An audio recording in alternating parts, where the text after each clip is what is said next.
Hello， 小伙伴，大家好，我是大冰块。只有这里才有大飙车最全的拆车视频，还不快来了解一下？之前呢都是悬浮式的卡扣，现在变成了门板上有一个金属的凸起物和门板上面的一个塑料卡扣是相连接的。这个连里面还是一个6边形，像纸一样的薄啊。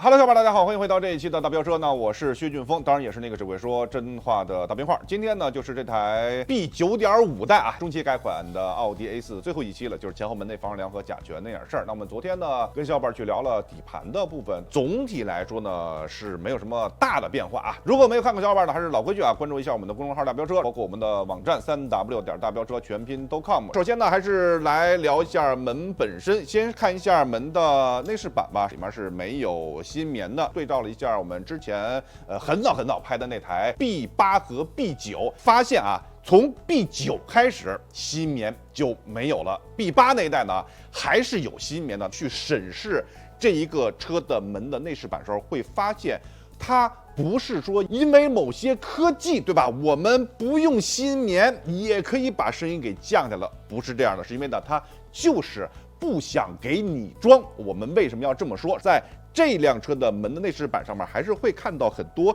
小钩，这儿有一个小钩，这儿有一个小钩，后面还有一个小钩，就是用来挂吸音棉用的。我估计啊，吸音棉也是成本，把它给拆了吧，是不是？拆完了以后呢，找一帮客户一试，隔音怎么样啊？好，没问题。哦，懂了，这帮人根本就觉不出来。妥妥的4个门全都给取消了，苍蝇也是肉啊，所以说呢，我们就看到了，就是没有这个吸音棉了。但是我们看到挂钩呢还是存在的。还有一点就是它的我们叫做连接点，之前呢都是悬浮式的卡扣，现在变成了门板上有一个金属的凸起物啊，和门板上面的一个塑料卡扣去相连接的。这个连接的这块塑料是很简单的结构，我们说从这块结构来说，的确是没有悬浮式的卡扣要来的复杂，但是这一个连接点的焊接还是需要点水平的啊，稍微歪一点这门就装不上了。还有一个呢，就是这一个门的这个位置还是有一个绒的一个连接面，这个呢也是让门板呢非常好的去贴到门上面，并且呢，如果说发生了摩擦的话呢，不会有额外的噪音。但是这个车呢，只有单边是做了这种处理，我们只能够推算啊，它的摩擦的几率比较高的就是这个位置。看到门本身，那首先呢，看到有一个黑颜色的塑料的一个框啊，一般的豪华车都是有这个塑料的一个装饰件，这个其实也是能够非常有效的去改善视觉这一块。如果说您的车啊是之前的年代的车，您想呢去改变一下，拿黑胶布啊，就是比较好的胶布贴一下，其实也是 OK 的。它的门是一个全框式的门，也就是一体冲压式的门，这也是欧洲车一直在用的一种方式。上下都是锻造式的门铰链，那中间呢也是包塑式的纤维系。那门呢也是全封闭的门，能够打开的啊，就是这样大小的一个小盖，连接着我们左扣的一个钢索。也是会看到有气压式的传感器，因为毕竟它很多的位置啊都是拿塑料的这样一个封堵的东西给完全给堵上了。门呢跟 B8 跟 B9 呢都是一样的， B8 那个年代呢就已经有气压式传感器了。防撞梁呢也是一个 W 型的防撞梁，它的角度呢还是比较平的啊，大致是这样一个角度。其实门里面的防撞梁呢其实是正撞，保证车门的强度，这个作用会更多一些。为什么说有些是横的，有些是斜的呢？这个啊大冰块还真的和一个专门做这块的工程师呢去聊过，他们呢在一开始去设计数学模型的时候呢，其实就是大致的放一下，这个肯定是有规律的啊，然后进行相应的模型的测试，包括说真车的去实撞，不合适我再调一个角度，直到调到符合他们的要求就可以了。其实这个里面没有太多的数学公式这类的东西，都是叫做试验科学，不停的测试才能够去确定哦，我这个位置是不是最合适的。当然呢，我们还是说一定是最后碰撞验证了这个车安全不安全，但是有些厂家他不惧怕碰撞，恨不得他就不去碰撞。当然小伙伴可能会问啊，不怕碰撞的话这车怎么卖呢？就是有一个强制碰撞标准，这个呢是不公开的，但是这个强制试碰撞标准它的要求是比较低的，几乎是个车都能过。但是说呢，这个也是随着科学的发展，随着这个人民生活水平的提高，随着意识提高，我们也相信这个标准呢也是会越来越高的。只有在这个时候，我们才能够有更好的车型。加强筋稍微前面没有，那有一个丁基胶式的指针板，那也是那种软性的指针板，在中央这个位置。当然呢，我们小伙伴可能还会问另外一个问题：这个门的内饰板吸音棉这个东西和你关门的声音有没有关系呢？还真的严格来说，门的内饰板跟关门的声音没有直接的关系，关门的声音取决于指针板、密封条、你的车门的重量，这个是息息相关的。我再举一个小例子啊，我们上小哥有一个天籁，天籁呢里面呢其实指针板是很小的，关门声音特难听。后来呢我们也是把门拆开以后呢，粘了点指针板，粘了以后一关门声音马上就不一样。所以说关门的声音其实是胶条跟指针板的这种关系会更多一些。如果小伙伴想知道怎么去拆开门的话呢，今天公众号的视频里面有一个教小伙伴怎么去拆开，其实完全可以自己 DIY。好，前面呢就跟小伙伴去聊到这儿，我们现在呢去后面看一下。那现在后面呢也是快速的去浏览一下。首先内饰板里面依然是没有相应的吸音棉，当然呢也是会看到几个挂钩的位置啊。那我们来看一下门本身，同样呢也是有相应的装饰条，打开以后呢我们也是看到了是一体式的门，也是冲压式的门，门铰链锻造，中央呢是包塑式的纤维器，也是全封闭的门，后面呢就没有相应的气压式的传感器了。里面会看到同样有一个 W 型的防撞梁，大致是这样的啊，跟小伙伴去比划一下。加强筋有一条是这样一个角度啊，指针板呢同样也是丁基胶式的指针板，是这种比较软的，它的后门的喷漆是比较完整的，就是很均匀啊，基本上和外面感觉差别不太大，可能最后一道漆会差一点，但是并没有看到没有喷到的地方。同样的，我们会看到很多的日系车或者是韩系车，基本上边上给你喷好了，中间呢就不喷了啊，人家叫会过日子嘛。日韩系的话就是能少喷一口就给你少喷一口，德国人呢就是那种思想，就是我要喷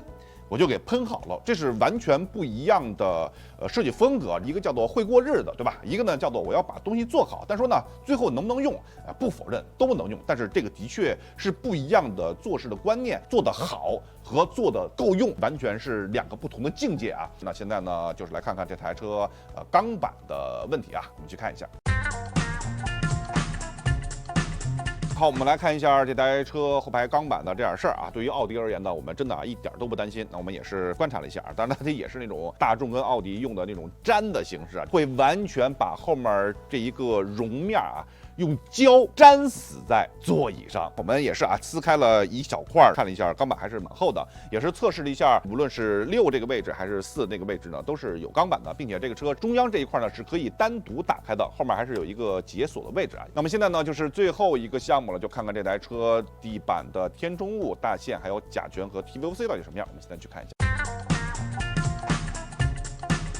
最后一个环节，先跟小伙伴去看一下地板的材质。那这台车呢，地板是一个原生棉的形式，也是一个发泡材质啊，下面还是比较厚的，大概有这样一个厚度。所以说底盘的那种厚重感，除了底盘的调教之外，其实一层一层的，包括说底盘的喷涂啊，包括说下面的填充物的厚度，其实都是相关的。大线呢也是缠的比较密，但是是那种 PVC 胶布的形式去缠绕的。接下来呢，就跟小伙伴去分享一下甲醛和 TVOC 这点事儿。先跟小伙伴去看一下我们用 ppm 这个仪器呢测得的几个半定量式的这样测量，也是在3个极端的位置啊。其中呢，底板下面的甲醛含量是比较高的啊，是 0.092毫克每立方米。顶棚呢稍微的低一些，是 0.028毫克每立方米。座椅呢是最低的，是只有 0.017毫克每立方米。这个还是我们半定量式的测试。最后呢，依然还是要非常关心车内空气甲醛和 TVOC 它们的释放量到底是多少呢？现在去看一下。到了最后一个测试环节呢，就是我们的车内空气甲醛和 TVOC 释放量的测试现场。当然了，我们的车呢依然还是跟之前一样啊，23度上下1度，密封静置16小时之后，抽取相应的空气，并且呢和分试剂呢相融合。这一切都是分试剂分光光度法测甲醛之前必须的步骤。一共是抽取10升空气，并且呢和分试剂相融合，通过630纳米波长去进行一个计数。那在我们的仪器上面显示的数据是0.0 0.113毫克每立方米，就是这样中期改款奥迪 A4L 车内甲醛释放量的一个数据。好，这就是甲醛的测试环节。那我们现在呢，去看看 TVOC 到底是什么样的。好，那接下来项目呢，就是 TVOC 的测试现场。TVOC 呢，也是甲苯类这些有机挥发物的一个总称啊。当然，我们的测试环境呢，和刚才测甲醛是一样的，也是相同的条件。23度上下1度，密封静置16小时之后呢，看到有一根医用的硅胶管，然后和我们的这个泵吸的TVOC 测试仪呢相连接。TVOC 呢，它也是影响人身体健康非常非常重要的一个东西，也是非常有害的。我们说一般的味道比较浓重啊，一般来说呢 TVOC占的比例会更多一些，所以说呢，甲醛也好，还是 TVOC 也好的，其实都是我们应该在买车的时候就应该去关注的，我会认为是一个最基本的数据吧。那最后呢，这台车在我们的这个测试环境里面，在我们的仪器上面显示的数据是0.41毫克每立方米，这就是我们最后一个测试项目了。那现在呢，我们就回到车前，看看这台车在我们今天这个环节它的得分是多少，以及在我们的积分榜上面和其他车比，包括说和之前的那个叫做 B9 的那一代车相比的话，它们分数差别会很大吗？具体什么样？我们现在去看一下。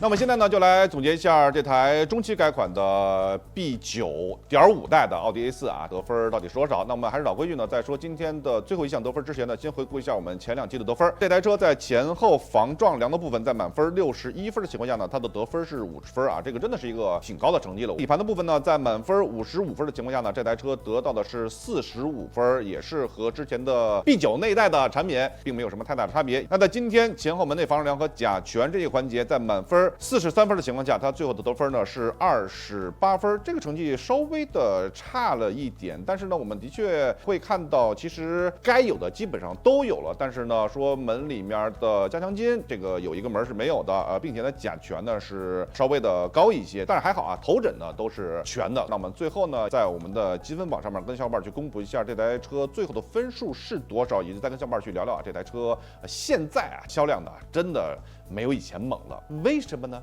我们去聊一聊。那现在呢，就来公布一下这台车最后的成绩。那2020款中期改款啊，我们俗称 B9.5 代的奥迪 A4L， 试驾成绩呢是67分，那它的拆车成绩呢换算为百分制以后呢是77分。当然了，这台车的售价官方指导价已经从30万起跳了，所以说它是一个黄颜色的一个条啊。我们用25%和75%这样一个关系呢去进行计算之后，它的最后的成绩呢，我们精准到小数点后2位是74.77分，在70分的也是很靠上的这样一个成绩啊，基本上中央。小伙伴如果说很细心的话啊，一定会发现，哎，你们不是之前很早的时候拆过一辆B9 的 A4 吗？那个时候呢，它的分数是80.25分。那我们现在呢，再来坐下来跟小伙伴再去聊聊这台奥迪 A4。刚才说过了，它的销量为什么现在不咋地呢？我们现在去聊一聊，最后再用几分钟时间呢，跟小伙伴聊聊啊，现在奥迪 A4 是处于一个什么样的状态？现在总结一下这台车的一些优缺点啊。首先呢，这台车呢，除了外观的变化比较大之外呢，其实里面的东西跟帕萨特 B9 甚至于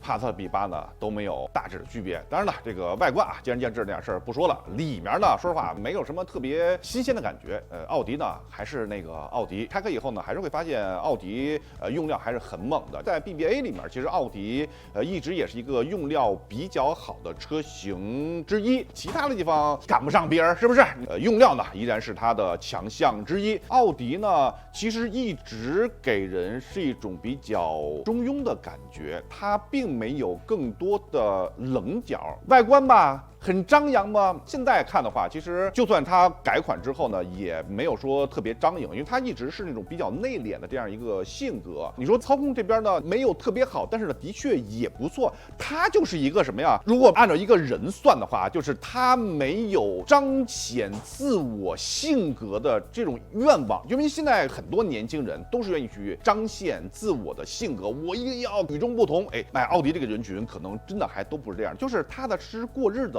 我呢，已经不是说去消费什么大众啊、什么丰田、本田的这一个水平了，我得往上走。奔驰吧太张扬，宝马吧，尤其是什么空间啊、内饰啊什么的，达不到你的这个需求，所以说呢，选来选去，奥迪可能是最合适的。说句有点夸张的话，奥迪呢基本就是 BBA 里面的轩逸，你看着哪儿呢都没什么毛病，操控呢也还行，动力呢也够用，品牌呢也可以，外观呢也是这个比较敦实的这种感觉。所以说呢，奥迪基本上呢是这一类人选的会更多一些，就是更多的是以家庭为单位的这种性格，因为毕竟说奥迪以前还是公务用车这么一种性格在里面吧。但小伙伴一定会觉得大明话你说的不对，你看看奥迪以前那会儿见人家人见佛杀佛，谁能比得了奥迪？这就是我接下来要说的问题了。在 B8 那个年代加长之后，它的之前的大嘴，包括说它的内饰，那个时候真的是引领潮流，包括说那个时候的 slogan 突破科技，启迪未来。那个时候的奥迪是真的很强，原因之一之前也聊过了，它是第一个加长的车型。那个时候呢，中国的老百姓呢都是喜欢大，包括说当时的科技那些东西的确是高。那个时候咱们看其他的车型，在 B8 那个年代，宝马 E90 小的都不行了，真的。内饰没法看好，还是大方块呢。奔驰也是很小，长度乍一看跟现在卡罗拉也差不多大，所以那个时候简直是一枝独秀没有人能比。但是呢，现在奔驰什么样？现在宝马什么样？现在奔驰举一个最简单的例子，我们的小姐姐想换车了，说去四 S 店去看了一下，首先去的是奥迪的四 S 店，就像我刚才说就是哪呢也还行，也挑不出什么问题来。当时他心里想，要不然就买辆奥迪 A4 得了，但是心里面呢又不甘心，因为她是一个很个性的一个姑娘，所以说呢，这个心里面还是有点不平衡然后呢，去看辆宝马，一心看的是3系，我说一看3系，3系现在是挺好看的。最后去的奔驰的4S店，一开车门，完蛋，就是它了。这个不得不说，现在是奔驰非常致命的毒药谁进去都下不来了。所以说呢，现在奔驰是非常符合现代人心里面那种预期的。随着时间的发展，包括说特斯拉一出来的内饰、科技等等这些东西，奔驰也是从之前的 C 级现在变成了如此之样。现在基本上我们不开玩笑在外观内饰这块是一个天花板了，没有人做的比它强了。再看看之前奔驰什么样，看人家在进步。宝马之前什么样？E90里面都是大方块。我们现在的 F 系列底盘跟 G 系列底盘，我们也是拆过车的，尤其是现在G 系列的底盘的内饰做的真的也很好了，外观也很漂亮，跟之前比起来也是有翻天覆地的变化。但是现在看看奥迪 A4 B9.5， 说句心里话，您跟 B8 一比，有本质的区别吗？没有，因为我们同事有一辆 B8 的 A4， 这心里什么感觉我的 B8可是10年前的车了，你再看看现在的奥迪的 B9， 包括 B9.5， 不落伍，沾沾自喜。你看没什么区别，但是呢，我们换个思维去想，您现在的这个外观太落伍了，真的就是这种感觉。所以说呢，这个的确从销量也是能够看出来的。之前奥迪销量是引领 BB 里面的这个 A 销量非常高，我们再看现在的 BBA 的销量，它也差的不是一星半点。其实这就是现在市场一个非常残酷的这样一个现象，人家都进步了，而奥迪呢进步的确没有那两个那么的明显。但是可能话说回来它为什么这样呢？这也是跟 B8 呢是有一定关系的。就刚才也说了，因为 B8 那一代的奥迪 A4 实在是太成功了，在那种喜悦的欣喜里面没有更多的清醒，没有更多的去看别人怎么去进步。不过还好呢，这台 A4 呢只一个中期改款嘛，毕竟说呢叫 B9.5， 我们非常期待 A4 的 B10到底是什么样的。如果说 B10是一个翻天覆地的变化，就像从 B7到 B8那样的话呢，我觉得它还是一个非常成功的车型。但是如果说依然像现在这样平平淡淡、默默无闻的话，奥迪这一个最重要的车型 A4， 甚至于奥迪在中国的地位是不是就不保了呢？这我们只能说用时间去证明。我们也是非常期待B10的奥迪 A4。行，今天呢就跟小伙伴聊到这儿，我就是那个不用看别人脸色，自己车自己做主大冰块，当然也是那个只会说真话的大冰块。那我们下辆车再见。那今天的节目呢就到此结束了，还是非常感谢小伙伴们的观看。那我们在这里的视频呢会跟我们微信公众号的视频会进行同步更新的。如果喜欢我们的视频，别忘了点击下面的订阅，当然呢还要关注一下我们的公众号大飙车。我们下期节目再见。